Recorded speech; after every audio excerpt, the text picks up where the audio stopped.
Okay G. இப்போ திமுக கூட்டணியில தொடர்ந்து பார்த்தனாக்கா யார் நிறைய கட்சிக்காரங்களாம் நிறைய பேர் வந்திருக்காங்க. இப்போ ஓபிஎஸ் வந்திருக்காரு அதிமுகல இருந்து. ஸோ அதை பற்றி உங்க கருத்து என்ன?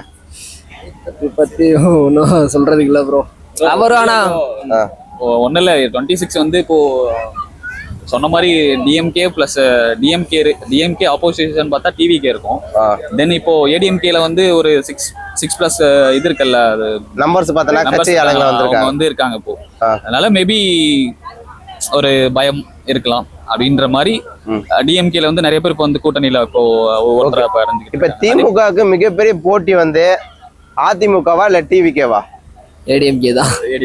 ஏடிஎம்கே தான் மிகப்பெரிய போட்டியா இருக்காங்க.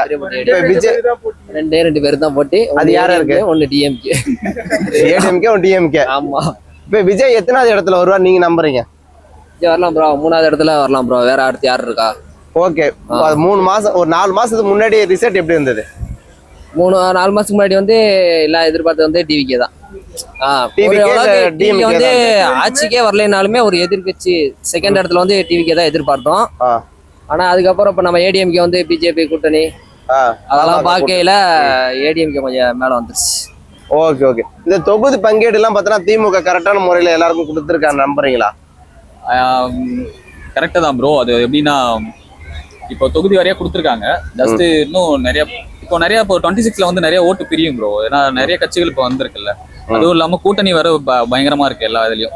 டிஎம்கே சரி, ஏடிஎம்கே சரி, டிவிகேலயும் சரி, என்டிகே இருக்குல்ல, நாம் தமிழருக்கும் இருக்கு. அதுல வந்து எல்லாமே ஓட்டு பிரியும். அதனால இந்த வருஷம் கொஞ்சம் ஒரு நம்ம அனலைஸ் பண்ணாம ஒண்ணுமே சொல்ல முடியாது. ஏன்னா நிறைய ஓட்டு வந்து பிரியும்.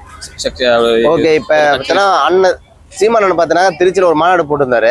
அந்த மாநாடு பற்றி உங்க கருத்து என்ன? ஏன்னா அதுல நிறைய இளைஞர்கள் பார்த்தனாக்கா நிறைய கூட்டங்களை பயங்கர கூட்டம். அது வேற லெவல். அந்த மாநாடு பயங்கர கூட்டம். நான் போல ஆனா கூட்டம் பயங்கர கூட்டம். யாருமே எதிர்பார்க்கல அவ்வளவு கூட்டம் வரும். அந்த வேட்பாளர் முதற்கொண்டு அவர் ரிலீஸ் பண்ணியிருந்தாரு. 117 ஆண்கள் பக்காவா பிளான் பண்ணி ரிலீஸ் பண்ணிருந்தாரு. அதை பத்தி தெரியல ப்ரோ. அது அவ்வளோக்கோ நாங்க அந்த சைடு போறது இல்ல. அது பிளானிங் எப்படி ப்ரோ இருக்கு 2026 எலெக்ஷன்? எதை பொறுத்து ப்ரோ? இல்ல சீமானோட பிளானிங் தெரியல ப்ரோ. அது அவங்க சொல்றது. Okay G. நீங்க யாருக்கு ஓட்டு போடுவீங்க? நான் சொல்லலாம் மாற்றங்கள் தேவை ப்ரோ. அது மாற்றங்கள் வேணும். அப்ப சீமானனுக்கு தான் ஓட்டு போடுவீங்க? இல்ல அது வந்து ஆல்ரெடி 2 வருஷம் 2 ஓட்டு வேஸ்ட் பண்ணிட்டோம். 2 வருஷம் இல்ல நிறைய இந்த செக்ஷன் போட்டாச்சு ப்ரோ. 5 இயர்ஸ்ல நிறைய கொண்டு வந்திருக்காங்க ஒன்னும். Okay G. இப்ப நான் என்ன கேக்குறேன்னா 2026ல யாருக்கு ஓட்டு போடுவீங்க?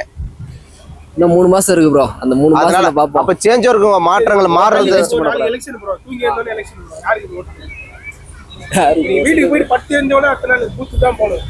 யாருக்கு ஒண்ணு போட்டுடலாம் ப்ரோ. தளபதிக்கு போட்டுக்கலாம். தளபதிக்கு. ஓகே. 2021 யாருக்கு ஜி போட்டீங்க? 2021 எலெக்ஷன்ல ஸ்டாலின் தான் ப்ரோ. ஸ்டாலின் தான் போட்டீங்க. Okay G. Okay G. Okay, நன்றி ஜி. Okay bro. இல்ல நம்ம கண்ணே